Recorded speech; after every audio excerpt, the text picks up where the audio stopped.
maladies cardiovasculaires sont responsables d'environ un décès sur 3 dans le monde d'après l'Organisation mondiale de la santé, OMS. En République démocratique du Congo, les maladies cardiovasculaires prennent une ampleur inquiétante d'après le docteur Ngali Limbole, médecin directeur du programme national de lutte contre ces pathologies, cité par la radio Okapi.net. Parlons Santé, votre émission s'intéresse aujourd'hui à ces pathologies qui représentent un grand malaise social de nos jours. Pour en parler, nous avons invité le docteur Noël Outoudi, médecin cardiologue, responsable du Cardio Health Center, situé sur l'avenue Mbujimai numéro 4, immeuble MTA, appartement 2A, dans la commune de La Gombe. Avec lui, nous parlerons des symptômes, causes, traitements et méthodes préventives pour éviter ces pathologies. Bonjour et bienvenue à tous.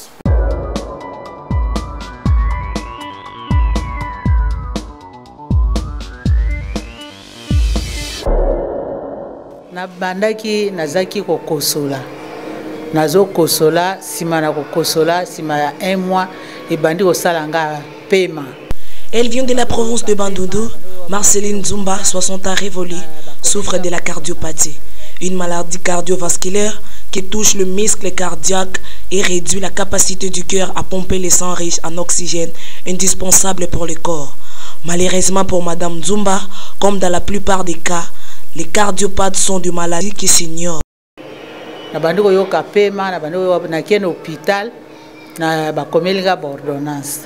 Na eu traitement, après ça na kien na bake consulter ngai intérieur. Tant ba consulter ngai, ba yebsinga ke poumon gauche et sali forme ya calebasse. La cardiopathie, comme toutes les maladies cardiovasculaires, est guérissable lorsqu'elle est dépistée et prise en charge très tôt. Son traitement peut inclure la modification du mode de vie, la prise de médicaments ou une intervention chirurgicale. En respectant les prescriptions et les orientations de son médecin, le miracle est possible. Ngana salaki teti e komaki grave soki bana te bazaki na ba moyen mbele pe na sina kufa. Il faut que soki oyoki ndenge wana mbango kende na hôpital pe landa toli ya munganga. Po ngana kufa kina ngai. Ba memi ngati na nini na église na sali 3 mois kuna nzambe asali musala munganga pe kota asali musala nde omoni lobiko awa penza malade yeko sila pa ya docteur Noël. Pour prévenir la cardiopathie, il est recommandé de réduire la consommation du sel, la graisse et de privilégier une alimentation riche en fruits, légumes, céréales et poissons. Très bénéfique pour le cœur.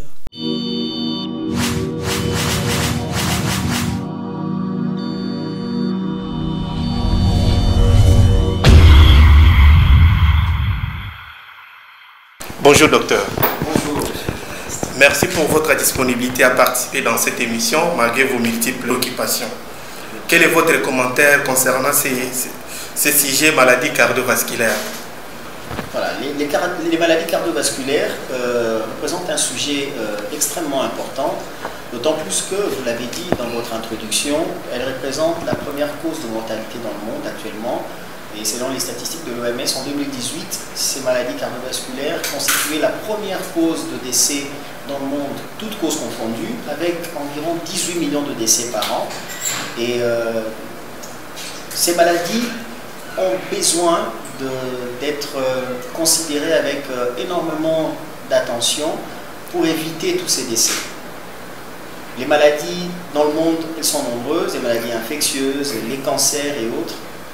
Beaucoup de maladies, ça c'est mon impression, surtout les maladies infectieuses, bénéficient de beaucoup d'attention, surtout de la part des organismes internationaux, mais on voit très peu d'organismes se pencher sur les maladies cardiovasculaires qui pourtant représentent jusqu'à l'heure actuelle la première cause de mortalité dans le monde. Et donc pour moi c'est intéressant que l'on puisse parler de ce sujet au grand public et donc voilà, nous allons répondre à vos questions. Ok, merci docteur pour tous les détails. Mais qu'est-ce qu'on peut attendre par une maladie cardiovasculaire pour nos téléspectateurs qui nous suivent à la maison? Voilà, je vais essayer de faire simple. Une maladie cardiovasculaire, c'est une maladie qui affecte le cœur et ou les vaisseaux sanguins. Les vaisseaux sanguins, ici, entendez par là les artères et les veines essentiellement. Alors, les maladies au niveau du cœur sont multiples. mais la plupart d'entre elles, ou si pas toutes ces maladies, ont un même terminus qui est l'insuffisance cardiaque.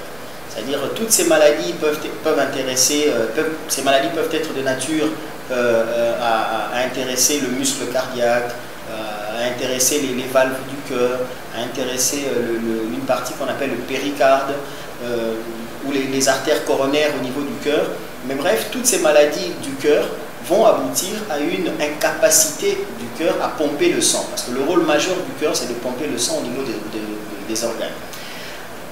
Mais de l'autre côté, il y a aussi les vaisseaux sanguins qui, pour les artères, prennent naissance au niveau du cœur et vont aller distribuer le sang dans l'organisme. Et les veines font le mouvement inverse, ils récupèrent le sang de l'organisme pour les ramener au niveau du cœur. Et ces artères-là peuvent être aussi affectées.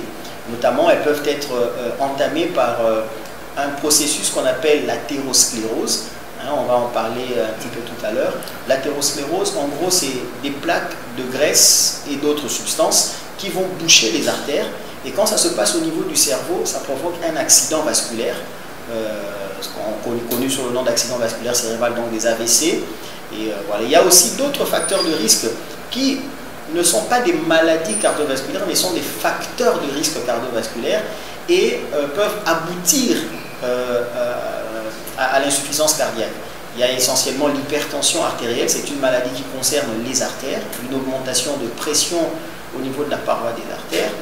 Il y a d'autres facteurs de risque comme le diabète sucré, l'excès de graisse qu'on appelle l'hypercholestérolémie, l'excès d'acide urique, l'obésité. Bref, il y a plusieurs facteurs de risque qui ensemble peuvent conduire à des maladies cardiovasculaires.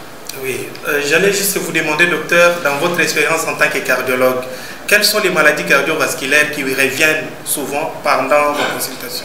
Alors, elles sont nombreuses qui reviennent le plus souvent. En tête de liste, on a le facteur de risque cardiovasculaire qu'on appelle l'hypertension artérielle. Oui. Vous savez que dans le monde actuellement, environ un adulte sur 3 de plus de 40 ans souffre de l'hypertension artérielle. Et lorsqu'on se retrouve au-delà de 60 ans, c'est pratiquement un adulte sur 2 qui souffre de l'hypertension artérielle. Donc c'est très fréquent au cours de nos consultations. Ça représente environ 70 à 80% de nos patients en consultation. Et après l'hypertension, on a d'autres facteurs de risque et d'autres maladies cardiovasculaires. Il y a par exemple des patients qui se présentent avec diabète sucré associé, avec un problème d'excès de cholestérol, ils sont fréquents. Il y a des patients avec une insuffisance cardiaque, c'est-à-dire qu'ils ont atteint le stade ultime de la maladie du cœur. Le cœur se retrouve fatigué, il ne pompe plus suffisamment bien le sang, on a les pieds qui gonflent, on a une difficulté à respirer qu'on appelle de la dyspnée. Et donc ce sont souvent ces patients-là que nous voyons en consultation. Et parmi toutes ces maladies que vous recevez, si vous voulez hiérarchiser cela, quelles sont les maladies les plus graves, les maladies cardiovasculaires les plus graves? Alors, en termes de gravité, c'est les maladies cardiovasculaires avec atteinte des organes cibles, des organes nobles, notamment au niveau du cœur, lorsqu'on a une atteinte majeure du muscle cardiaque, on se retrouve en phase d'insuffisance cardiaque. Donc en tête de liste, on a l'insuffisance cardiaque, c'est-à-dire que le patient a une espérance de vie qui est réduite, surtout s'il n'est pas mis sous traitement. C'est très dangereux, l'insuffisance cardiaque peut conduire à la mort. Il y a les accidents vasculaires cérébraux, qu'on appelle les AVC communément. Les AVC sont dangereux parce qu'ils peuvent directement conduire à un décès. Et il y a également des atteintes des vaisseaux au niveau des reins qui peuvent entraîner une insuffisance rénale qui peut être mortelle, autant que les maladies d'insuffisance cardiaque et les accidents vasculaires. Oui, selon les malades que nous avons contactés dans le cadre de cette émission, la plupart nous parlent, le début de leur maladie a commencé soit par des vertiges, par des palpitations. À part ces symptômes cités, y a-t-il encore d'autres symptômes des maladies cardiovasculaires? Oui, effectivement, il y en a beaucoup. Tout dépend du facteur de risque initial. Oui. Comme je vous l'ai dit tout à l'heure, ce sont les facteurs de risque généralement qui conduisent vers les maladies cardiovasculaires.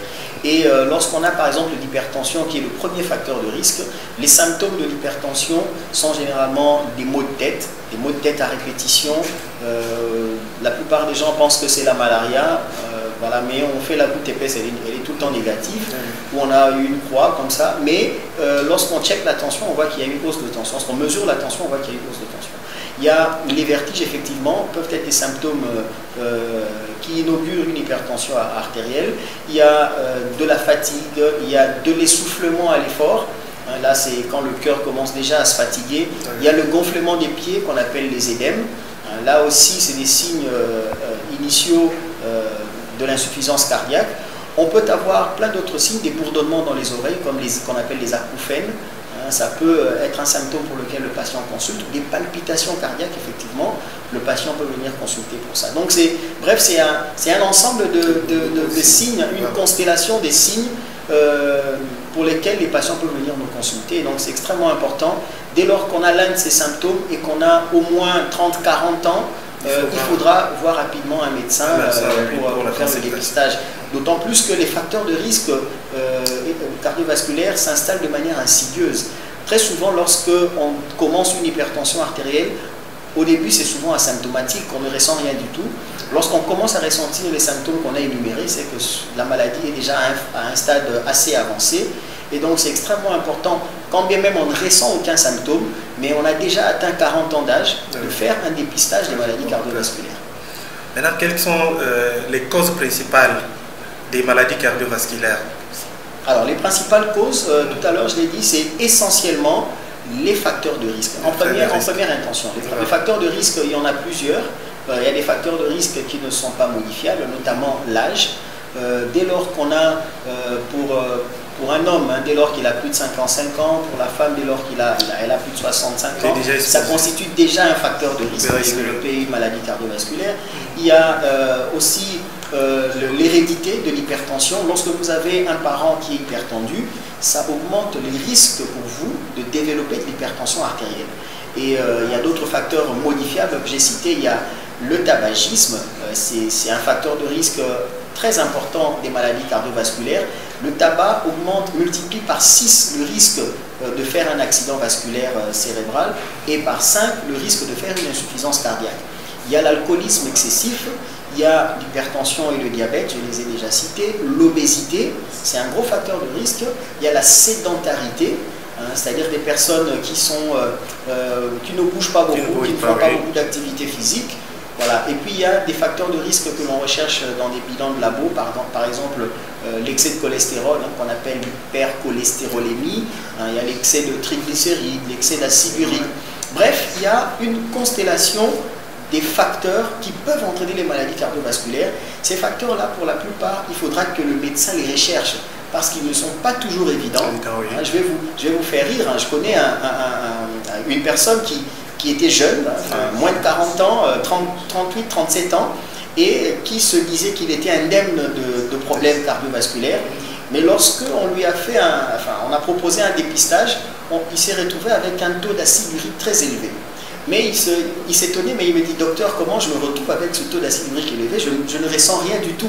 Et justement, il y a des facteurs de risque qui s'installent, mais qui ne donnent aucun symptôme. Voilà, donc c'est extrêmement important. L'excès de cholestérol, vous pouvez l'avoir, mais vous ne ressentez rien du tout. Et ça vous expose au risque de développer plus tard un AVC. Voyez-vous, donc c'est extrêmement important de faire un dépistage. Dès qu'on a atteint un certain âge, généralement autour de 40 ans, il faut déjà faire un dépistage. Maintenant, quel est le traitement que vous préconisez en cas d'une maladie cardiovasculaire? Alors, vous préférez un traitement médicamenteux, chirurgical? Oui, au fait, les maladies cardiovasculaires sont diverses. Oui. Et chacune d'entre elles, dans son traitement, on a deux volets essentiellement. Il y a un volet préventif et un volet curatif. Le volet préventif, il ne coûte pas grand-chose. Il ne demande pas grand-chose, c'est celui qu'on doit vulgariser dans la population, voilà, pour éviter de faire des maladies cardiovasculaires. Il y a des attitudes à avoir. Mais à côté, il y a le traitement curatif. Lorsqu'on a déjà une maladie cardiovasculaire, qu'est-ce qu'il faut faire? Il y a plusieurs modalités thérapeutiques. La première, c'est un traitement non médicamenteux. C'est-à-dire qu'on va imposer des mesures hygiéno-diététiques aux patients. Notamment, on lui interdira une grosse consommation de sel. On lui recommandera, en fonction des facteurs de risque qu'il a, en fonction de sa capacité, de faire de l'activité physique ou pas. Ça dépend du stade de sa maladie. Et à côté des mesures hygiéno-diététiques, il y a le traitement médicamenteux. Celui-là, bien évidemment, il relève d'une prise en charge hospitalière. Il faut que ça soit instauré par un médecin. J'insiste que ça soit vraiment instauré par un médecin qualifié. Généralement, pour les maladies cardiovasculaires avérées, l'idéal, c'est que ça soit géré par un cardiologue. Et il y a aussi une autre modalité thérapeutique, c'est un peu plus complexe. C'est la cardiologie invasive, la cardiologie interventionnelle. Oui, j'allais juste aussi vous poser la question, qu'entendez-vous par une cardiologie interventionnelle ou bien invasive? Voilà, la cardiologie interventionnelle, on est au-delà du traitement médicamenteux qui devient à ce stade-là insuffisant pour le patient. On peut par exemple chercher à déboucher une artère au niveau du cœur qui est bouchée.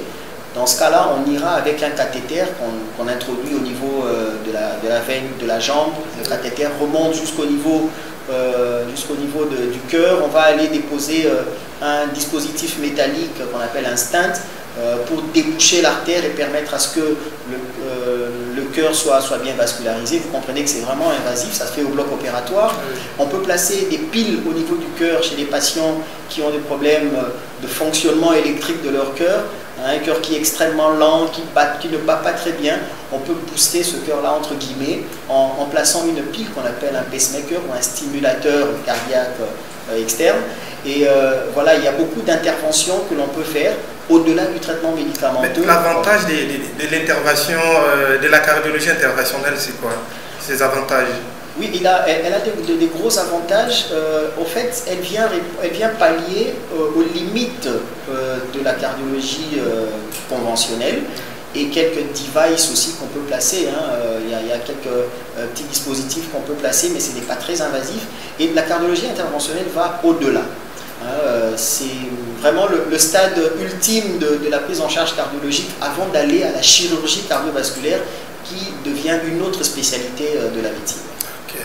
Quand est-ce qu'on peut recourir aussi à une chirurgie à cœur ouvert? Oui, en fait, là, il y a des indications bien précises de la chirurgie cardiovasculaire. Il y a des actes que le cardiologue ne peut pas poser. Il y a des interventions, par exemple, sur les valves cardiaques. Les valves sont comme des petites portes à l'intérieur du cœur qui s'ouvrent et qui se ferment pour laisser passer le sang. Lorsqu'elles sont complètement détruites, on peut recourir à une chirurgie à cœur ouvert pour aller réparer ces valves ou carrément les remplacer par des prothèses mécaniques ou des valves biologiques de porc ou autres. Et donc voilà, là c'est vraiment du domaine de la chirurgie et c'est beaucoup plus spécialisé. Apparemment c'est très coûteux. Est-ce qu'ici en RDC il y a des hôpitaux qui utilisent déjà la chirurgie à cœur ouvert? Oui, ça se fait déjà. Peut-être que l'information ne circule pas beaucoup, mais on a une équipe, je dirais, chapeautée par un de nos maîtres, un de nos enseignants à l'université, le professeur Zogwama. Ils font des missions régulièrement à la clinique d'Aliema, je pense, où ils font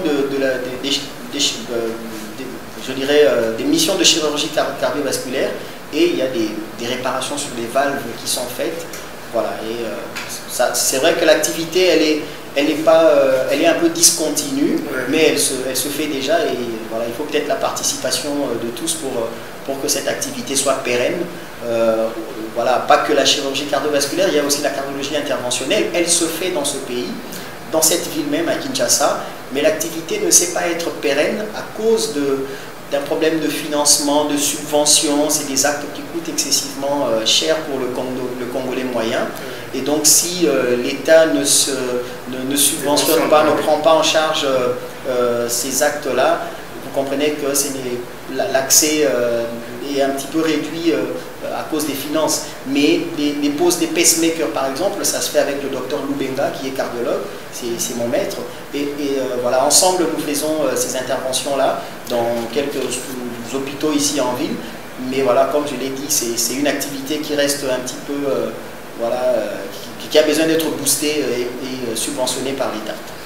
Ok, merci docteur. Je vous en prie. Il est possible de prévenir les maladies cardiovasculaires, comme venait de le dire le docteur, en s'attaquant aux facteurs de risques comportementaux, le tabagisme, l'alcool, mauvaise alimentation, l'obésité et le sédentarisme.